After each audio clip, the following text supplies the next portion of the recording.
This is topic B on page 7, Navigating in the Microsoft Project Desktop Environment. Now that you have reviewed some basic information about project management, you can start to work with Microsoft Project. If you are new to it, a good first step is to launch the application and explore its functions before you begin using it to develop live project plans. In this topic, you will navigate the project desktop app user interface to become familiar with the program's basic features.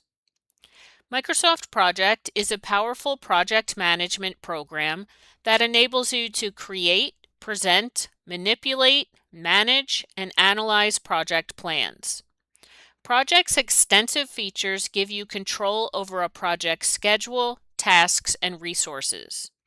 This detailed management of a project will help ensure that your projects are successful and make the best uses of time and resources. Microsoft released the first version of Project in 1985. The software has been upgraded several times and is now available in cloud-based and on-premises versions. The next section provides details on procuring Microsoft Project through a subscription or a one-time purchase. Keep in mind that neither the cloud-based or on-premise solutions are included in a Microsoft 365 subscription. While the desktop app is designed to work smoothly with the other Microsoft 365 apps, it must be purchased separately. So we're just working with our actual app, not the cloud-based version. So here I am at my Windows desktop. You can see I do not have an icon on my desktop for Microsoft Project. I already pinned my application to my taskbar. Yours may not be here yet. In the second activity, first activity was just questions. In the second activity in this chapter, it will actually show you how you go about pinning that button to the taskbar. But remember, you're just watching the topic A, topic B, topic C, all those type of videos, you're just watching. You're not completing the steps along with me. You're just going to be doing the activity 1-1, 1-2.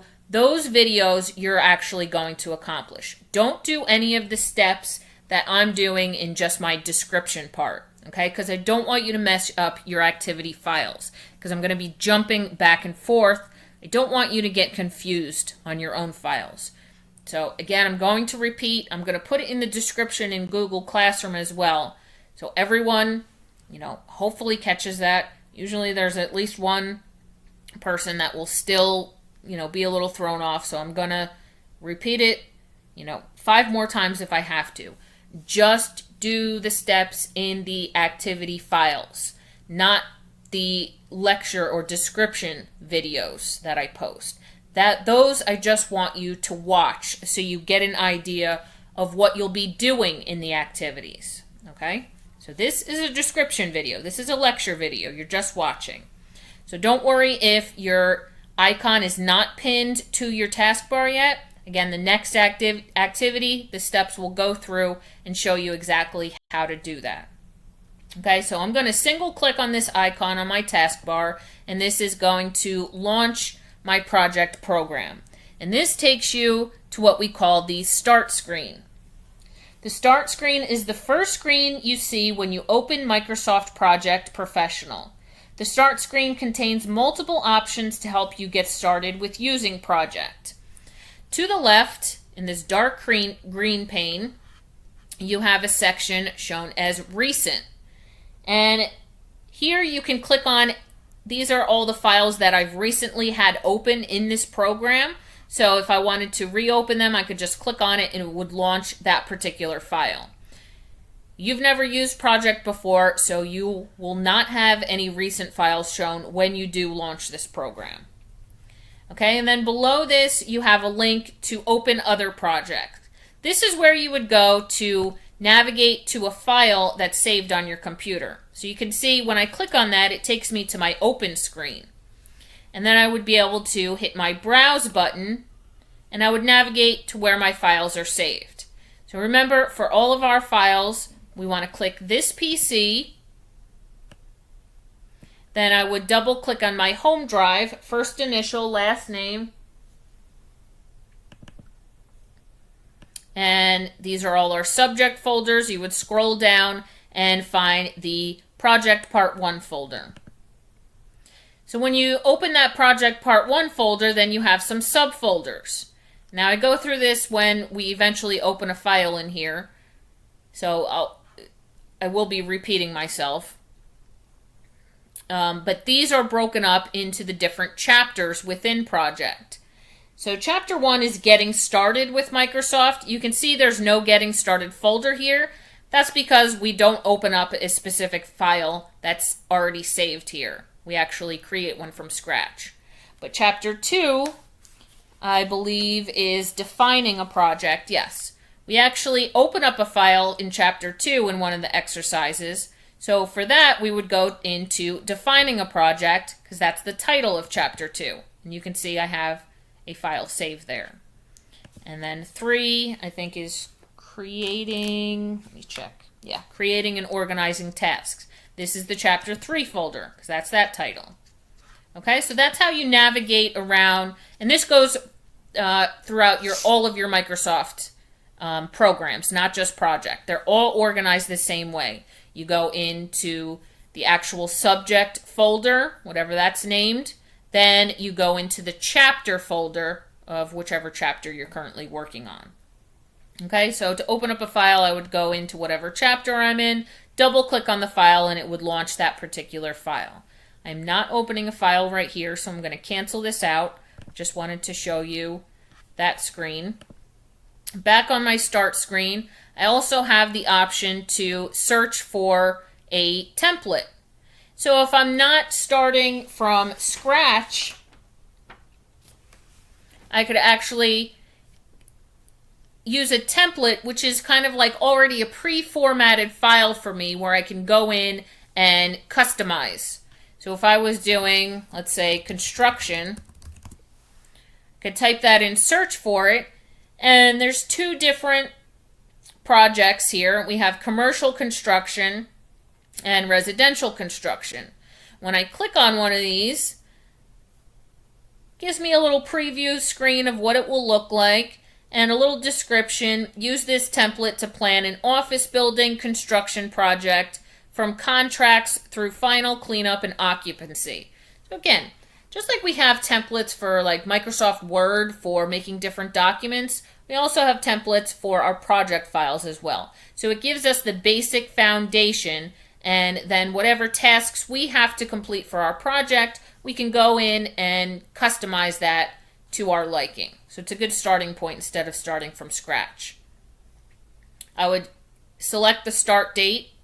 You can see when I click on this little drop down arrow, I get a calendar. Just click on the date whenever the project's getting started and then hit create. And we'll be doing this in our activities. Just giving you a quick look around for right now. Back on my start screen, you can also search through different categories. You can see these are hyperlinks. So I could click on business and it would give me a bunch of different business templates for different project files. So again, starting point, foundation already set up.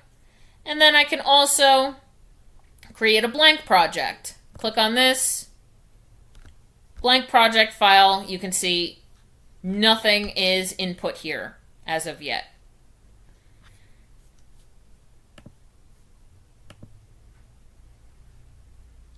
All right, so again, this is your start screen. You can start a blank project. You can start from a template. We'll see how to create a project from an Excel workbook file as well. All right, so those are your different options you have there. I'm going to go ahead and select one of my templates just so I have something to show you guys for now. I'm going to type in simple. And here I have a simple project plan file template that we'll take a look at. So I'm going to click on that. I'm going to use the start date as today. I'm doing this Sunday, so this is June 7th. And you can see use this template to learn how you can easily add and manage project tasks and deliverables. So it's a good way to practice. If you ever want to practice, don't be afraid to just open Simple Project Plan. You can open any of the templates and practice with. Don't be afraid to do that. All right, so I'm going to select this and click Create. And you can see, as opposed to the blank project that I just opened a minute ago, here we have, this is our task entry table. I have different generic tasks. You can see the task isn't telling me what it is. It's just labeled as task 1, task 2, and so on. And to the right, this section over here is your timeline view. All right, I'm going to just reset this real quick. Okay, so I'm on page 8 right now in your book in the Views section. Microsoft Project uses views to display information on the screen from the currently open project plan file. You can use a variety of views to focus on specific aspects of your project. These might include Gantt chart view, network diagram view, calendar view, resource view, and resource usage view. Most views are separated into 2 panes, with the sheet pane on the left, also known as your task entry table, so that's this section right here, and then your chart pane on the right, and that looks like a little timeline. Your actual timeline is up top. You can see it goes straight across, but this is sort of like a timeline too. It shows you the date bar at the top, and these bars in your chart view demonstrate how long each task is. So task 1, you can see, is 2 days. Goes from Monday to Wednesday. So that's signified how long that bar is. So that's what that indicates in your right-hand side. So the view that we open with is known as Gantt chart view. You can see this. This is actually my view bar to the left here. Very narrow bar right now. It's kind of just a label right now, but I can actually expand that to show buttons with different views. But right now we are in Gantt chart view. And that's your main view that you'll be working with in Microsoft Project. So Gantt chart view on page 8. The Gantt chart is the default view in Microsoft Project. When you first open a blank project, Project will display this view. Gantt charts are the most common method for displaying project information. Again, I'm going to repeat that. Gantt charts are the most common method for displaying project information. Also a quiz question for Thursday, just a heads up. In the right pane of the Gantt chart view, you will see the duration of each task plotted as a bar against the dates along the top of the pane. So just like I mentioned, each bar here represents how long each of the tasks in the entry table to the left, how long they will take, the duration of each of those. So you can see this one here, task number 4, that's much larger. You can see in the duration column of my task entry table, it's telling me that has a duration of 4 days.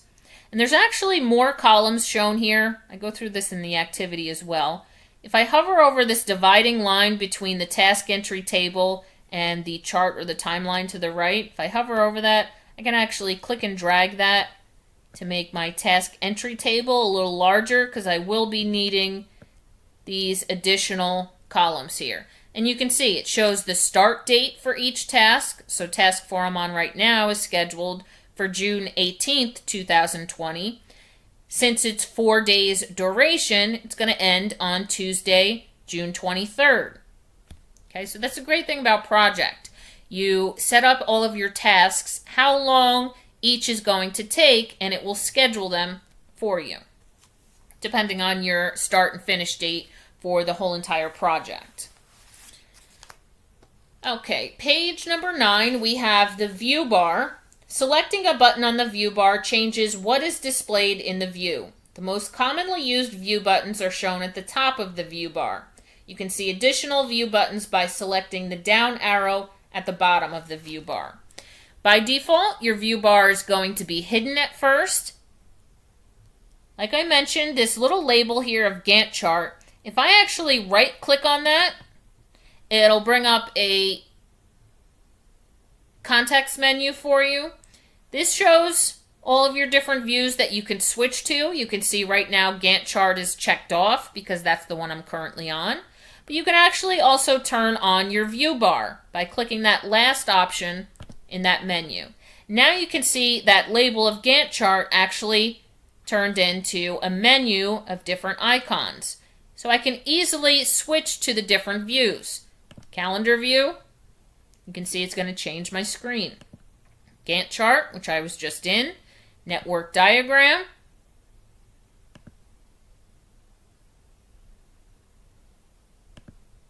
Task form. Tasks sheet.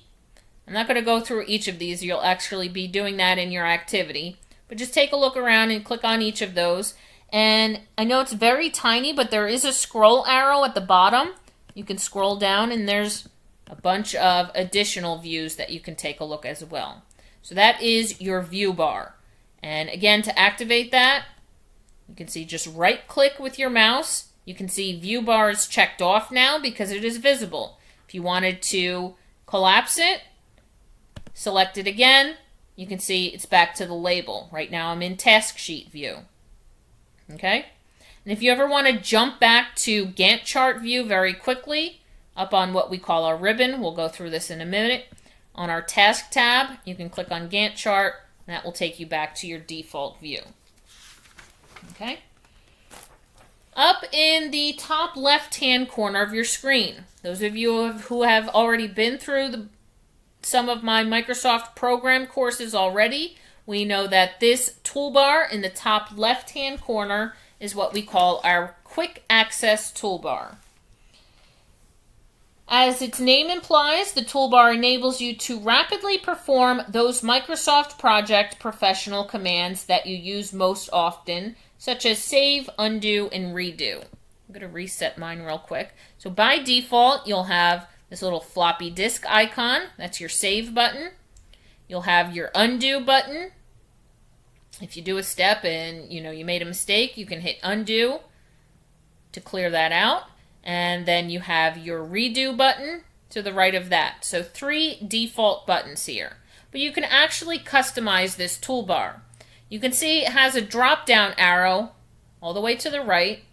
And in this drop-down arrow, it lists some of the more commonly used commands that people pin to their quick access toolbar.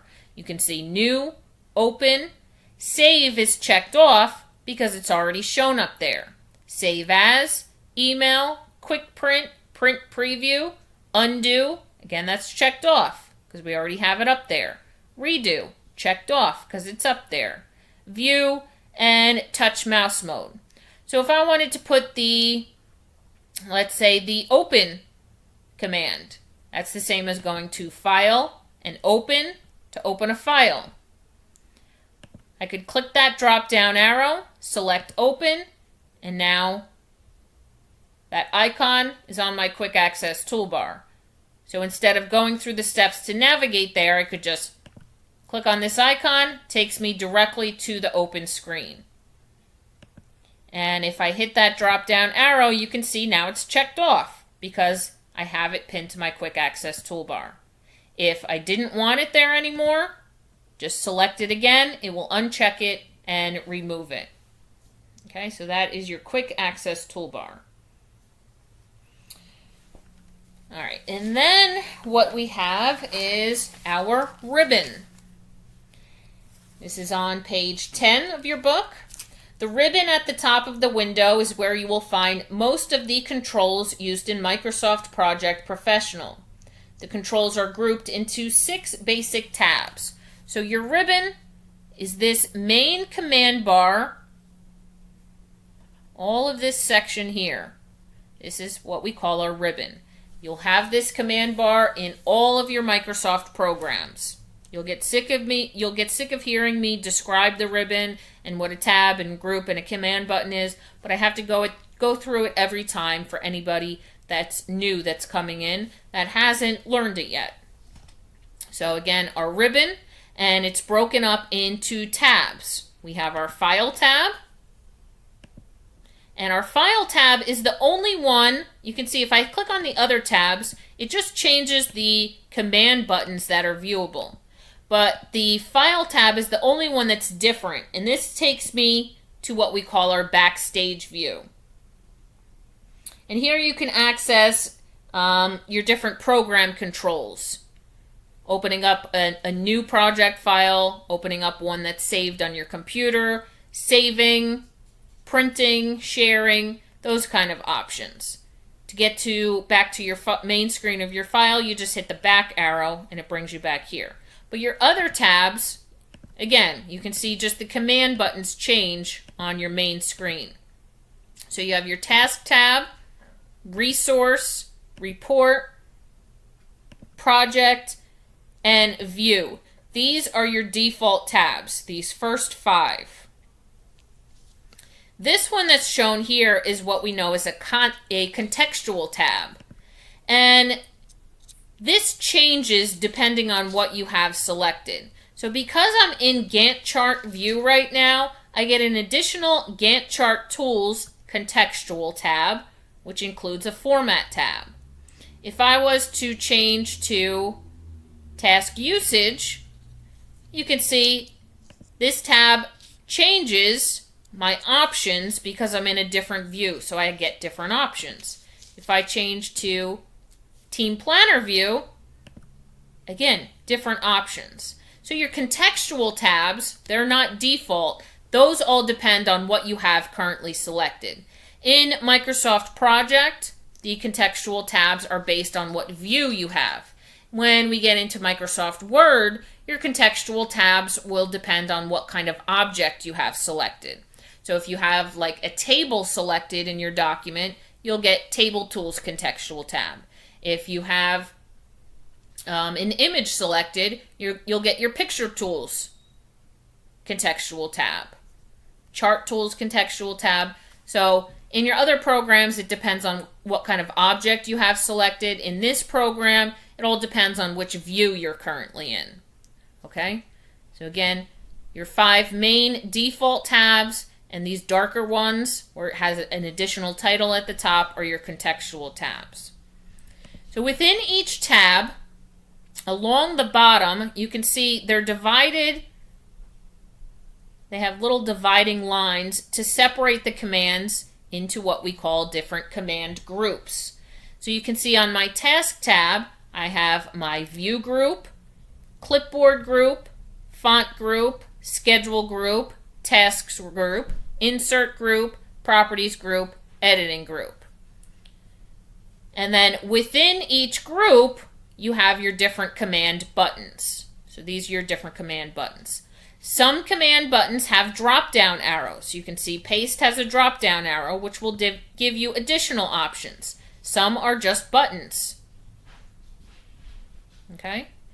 Some have 2 parts, where it's a button at the top or a drop-down menu at the bottom. All right? So again, ribbon tab, ribbon command group, command button. Within each group, or some of them I should say, your font group, for example, you have little diagonal arrows in the bottom right-hand corner. And these are what we call dialog box launchers. This button will open up another window. It's like a floating window. You can move around by clicking and dragging the title bar of that. This is what we call a dialog box. So the arrow, it launches a dialog box. So it is a dialog box launcher. Your dialog boxes just have additional options that might not fit on your ribbon. So you can see I have a bunch of different additional commands for working with my fonts. All of this stuff would not fit on my ribbon toolbar. So they make a dialog box window where you can have room for all those additional options. All right, again, tab, command group, command, and some groups, not all, have dialog box launchers. All right, up on your ribbon, if you look to the right of whatever contextual tab Right now I have Gantt chart tools. If you look to the right of my Gantt chart tools contextual tab, there's a little light bulb and it says tell me what you want to do. This is the tell me bar. And this is listed on page number 12. You can type into the tell me bar to quickly access commands just like a search command. The more commonly used commands and tasks are shown at the top of the results list. You can see additional help by selecting Get Help on the bottom of the list.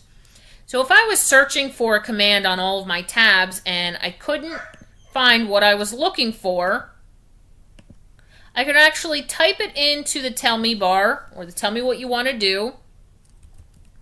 Let's say I was looking for project information. You can see as I type in, the program tries to match up the search topic of what I'm looking for. So this command button at the top of that list is actually the same command button that's shown on my project tab. You can see here I have project information. Okay, so that's just a quick way to access some of your commands. Now just a heads up, the tell me bar is disabled on the certification test. So you want to become familiar with where majority of your commands are listed. I mean, we're not going through most of them in this course because we have 4 short days. We're only covering the very basics of this course, just to give you an idea. So we're not even, touching the surface. We don't even have a certification for project right now because we're only doing the basics. But in your other programs, your other Microsoft programs, that tell me bar will be deactivated on the test. So as you're practicing your geometrics, I don't even know if it's active on geometrics, to be honest with you. If it is, don't use it. Get used to going through the long way and searching for the commands there. Your next video will be activity 1-2 on page 16.